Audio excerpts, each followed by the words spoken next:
అందరికీ నమస్కారం అండి. ఇంటింటా జ్యోతి ప్రతి ఇంట ఏకాదశి గీతా పారాయణం అనే కార్యక్రమంలో ఇప్పుడు మేమంతా కలిసి 6వ అధ్యాయమైన ఆత్మ సంయమ యోగాన్ని చెబుతున్నాము. ఇందులో శ్రీకృష్ణ పరమాత్మ అర్జున్తో ఏమంటారంటే అర్జున, కర్మఫలాలను ఆశించకుండా కర్మలను ఆచరించాలి. అలాగే ప్రతి ఒక్కరూ వాళ్ళ యొక్క కర్మలను త్యజించినంత మాత్రాన కర్మయోగి కాలేడు. కనుక కర్మలను ఆచరిస్తూ కర్మ సన్యాసాన్ని అవలంబించాలి. ఎవరైతే ఏకాగ్రతగా మనసులో ఆత్మయందు లగ్నం చేసి తన ఎందే ధ్యాన ముద్రలో ఉంటారో అతన్నే కర్మ సన్యాసి అంటారు.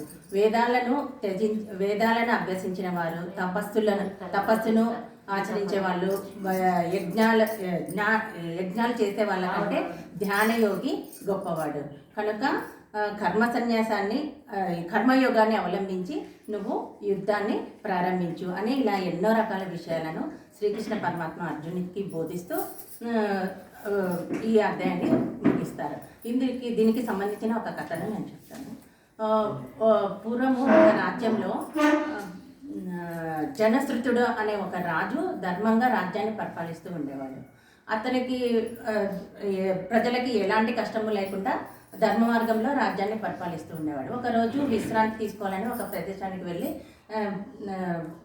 విశ్రాంతి తీసుకుంటా ఉంటే ఆ సమయంలో ఒక హంసల సమూహం అక్కడికి వెళ్ళి ఆ హంసల సమూహంలో నుంచి ఒక హంస రాజు మీదికి దూకుడుగా ప్రవర్తిస్తూ దాడి చేస్తుంది. అప్పుడు అందులో ఆ హంసల గుంపులో ఉండే ఒక ముసలి హంస, ఓయి కుర్రహంస, ధర్మాత్ముడైన రాజు మీద నువ్వు ఎందుకు ఇట్లా ఈ దూకుడు, నీకు తప్పు, నువ్వు అలా ప్రవర్తించరాదు అని చెప్తుందనమాట. అప్పుడు ఆ కుర్రహంస పక్క నవ్వుతూ, ఏంటి ఈ రాజు ధర్మాత్ముడా, రైట్పుడి కంటే తేజోవంతుడైన రాజు అవుతాడేమన్నా అని ఒక పక్క నవ్వుతూ హేళన చేస్తూ ఆ హంస పలుకుతుంది. అప్పుడు అంతలోపలే ఆ రాజుకు ఆ సంభాషణ అంతా విని వెంటనే తన రాజ్యానికి వెళ్ళి తన రాజ్యంలో రైట్వుడ్ అనే వ్యక్తి ఎక్కడున్నాడో అంతా వెతికి పిలుచుకొని రమ్మని భటులకు అప్పచెప్తారు.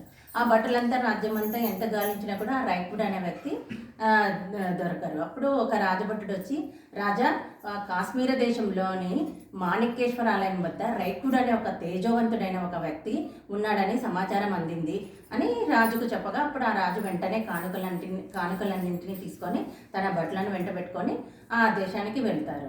అప్పుడు ఆ రైట్వుడ్ని సంప్రదించి, అయ్యా, మీరు ఏవి ప్రాశించరు, ఏమీ ఆశించరు, కానీ మీలో ఇంత కీర్తి, ఈ ప్రతిష్టలు, పేరు ఎలా వచ్చాయి, దాని గురించి నాకు కొంచెం వివరించండి అని అడగగా, అప్పుడు ఆ రైట్వుడ్, నాలో ఏం తేజస్సు ఉందో ఓజస్సు ఉందో నాకు తెలియదు, కానీ నేను ఒకటి మాత్రం చెప్పగలను, నాలో ఉండే ఈ కీర్తి ప్రతిష్టలకు కారణం ఏమో నేను కాదు, కానీ నేను ప్రతి నిత్యము భగవద్గీతలోని 6వ అధ్యాయాన్ని నిత్యము పారాయణం చేస్తూ ఉంటాను. అదే బహుశా నాలో ఉండే కీర్తి కనపడిండొచ్చు అని చెప్తారు. అప్పుడు అంతలో ఆ రాజు తెలుసుకొని వెంటనే తన రాజ్యానికి వెళ్ళి ప్రతి ఒక్కరూ భగవద్గీతను పారాయణం చేయాలని, అందులో ఉండే తత్వాన్ని తెలుసుకోవాలని, నిత్యము పారాయణ గ్రంథంగా ఒక అధ్యాయాన్ని అనుష్ఠానంగా చదవాలని, ఇలా ఎన్నో రకాల విషయాలను రాజ్యంలో బోధించి ఇంకా రాజ్యాన్ని సురక్షితం చేస్తాడు. అంటే మనం దీని నుంచి ఏం తెలుసుకోవాలంటే, భగవద్గీత నుంచి మనకి ఎన్నో కథల ద్వారా తెలుసుకున్నాం. చనిపోయిన తర్వాత చనిపోయిన వాళ్ళకి, జీవజంతువులకి కూడా మోక్షం వచ్చింది అని తెలిసింది. అంటే ప్రతి ఒక్కరిలో ఉండే కీర్తి కూడా బయటపడుతుంది అనేది. ప్రతి ఒక్కరిలో తేజస్సు, కీర్తి, ఒక టాలెంట్ అనేది ప్రతి ఒక్కరిలో ఉంటుంది. కానీ అది 10 మందికి ఉపయోగపడేలా వాళ్ళు దాన్ని సద్వినియోగం చేసుకోవాలా అని, ఇలా అంటే ఒక్కొక్క అధ్యాయానికి ఒక్కొక్క ప్రాముఖ్యత ఉంది అని మనం తెలుసుకోవాలి భగవద్గీతలో. ఓం శ్రీకృష్ణ పరబ్రహ్మణే నమః. శ్రీమద్భగవద్గీత షష్ఠోధ్యాయః. ఆత్మ సంయమ యోగః. శ్రీభగవానువాచ, అనాశ్రిత కర్మ ఫలం కార్యం కర్మ కరోతి యః స సన్యాసీ చ యోగి చ నిర్విఘ్న ప్రియః. యం సన్యాసమితి ప్రాహు యోగం తం విద్ధి పాండవ. నహ్య సన్యస్త సంకల్పః యోగి భవతి కశ్చన. ఆరురుచోర్మునిర్యోగం కర్మ కారణముచ్యతే. యోగారూఢస్య वा चमत्कारणमुच्यते। यदा हीनेन्द्रियार्थेषु न कर्मस्वनुषज्जते सर्वसङ्कल्पसन्न्यासी योगारूढस्तदोच्यते।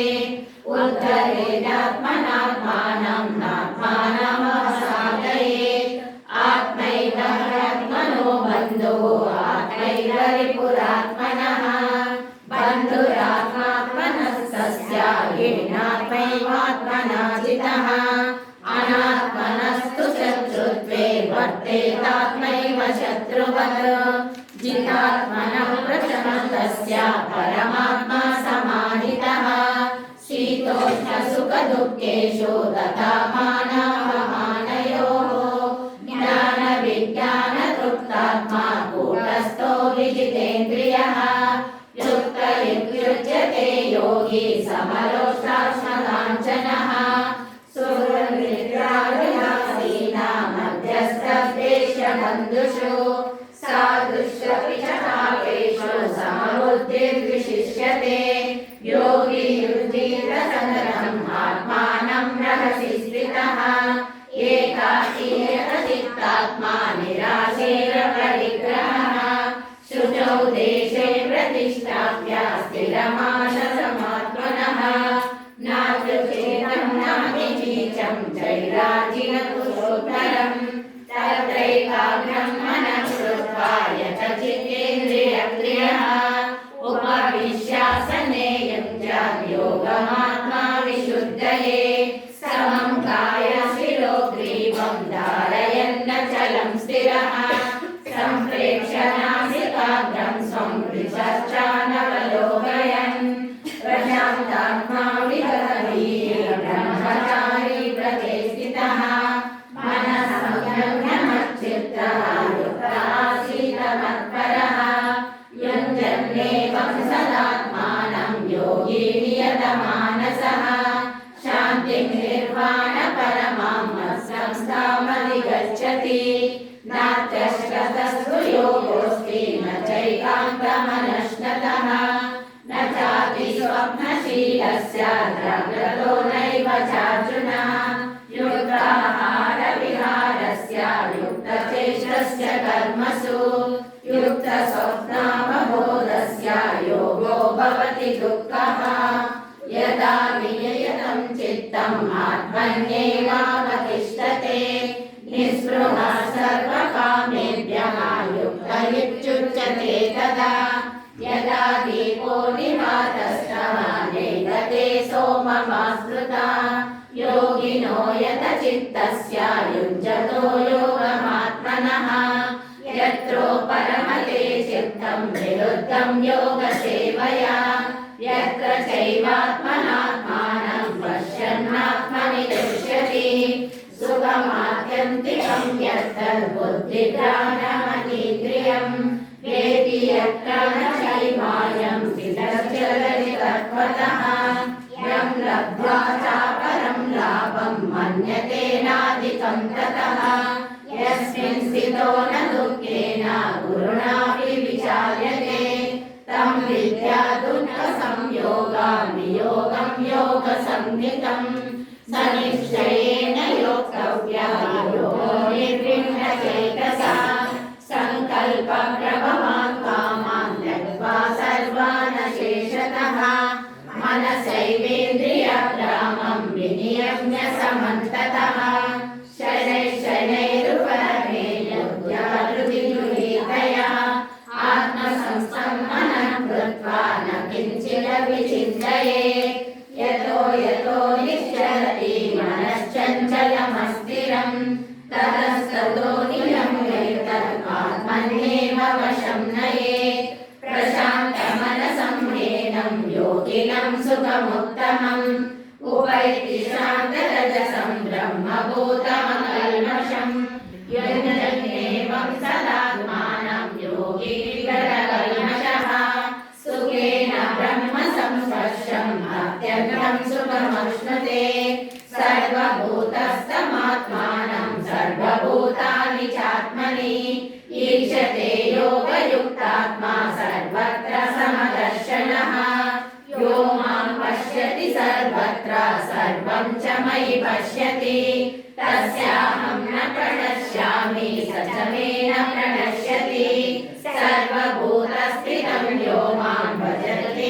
गत्वमास्थितः सर्वदा वर्तमानोऽपि स योगी मयि वर्तते आत्मौपम्येन सर्वत्र समं पश्यति योऽर्जुन सुखं वा यदि वा दुःखं स योगी परमो मतः अर्जुन उवाच योऽयं योगस्त्वया प्रोक्तः साम्येन मधुसूदन एतस्याहं न पश्यामि चञ्चलत्वात् स्थितिं स्थिराम् चञ्चलं हि मनः कृष्णा प्रमादि बलवदृढम् तस्याहं निग्रहं मन्ये वायोरिव सुदुष्करम् श्रीभगवानुवाच असंशयं महाबाहो मनो दुर्निग्रहं चलम् अभ्यासेन तु कौन्तेय वैराग्येण च गृह्यते असंशयात्मना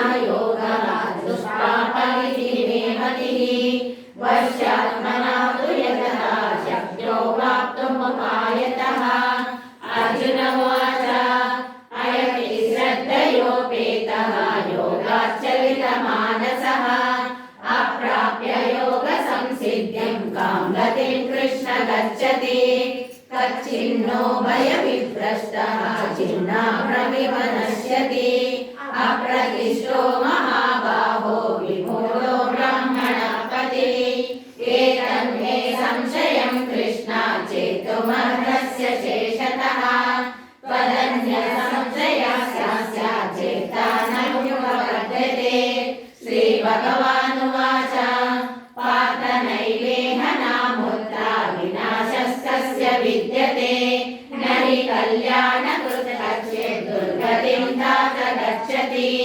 प्राप्य पुण्यकृतां लोकान् उषित्वा शाश्वती समाः शुचीनां श्रीमतां गेहे योगभ्रष्टोऽभिजायते अथवा योगिनामेव कुले भवति धीमताम् एतद्धि दुर्लभतरं लोके जन्म यदीदृशम् तत्र तं बुद्धिसंयोगं लभते पौर्वदेहिकम् यदते शरदो भूयः संसिद्धौ कुरु नन्दन पूर्वाभ्यासेन तेनैव ह्रियते अवशोऽपि सः जिज्ञासुरपि योगस्य शब्दब्रह्माति वर्तते प्रयत्नातमानस्तु योगी संशुद्धकिल्बिषः अनेकजन्म संसिद्धः ततो याति परां गतिम् तपस्विभ्योऽधिको योगी ज्ञानिभ्योऽपि मतोऽधिकः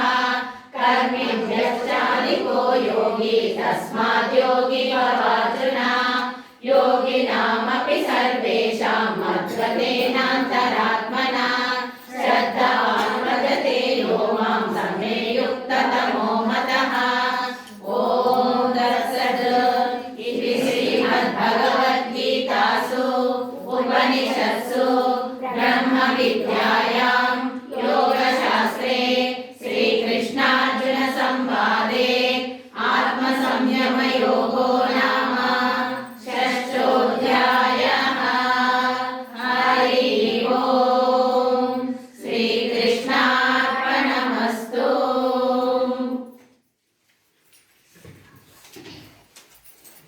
Good.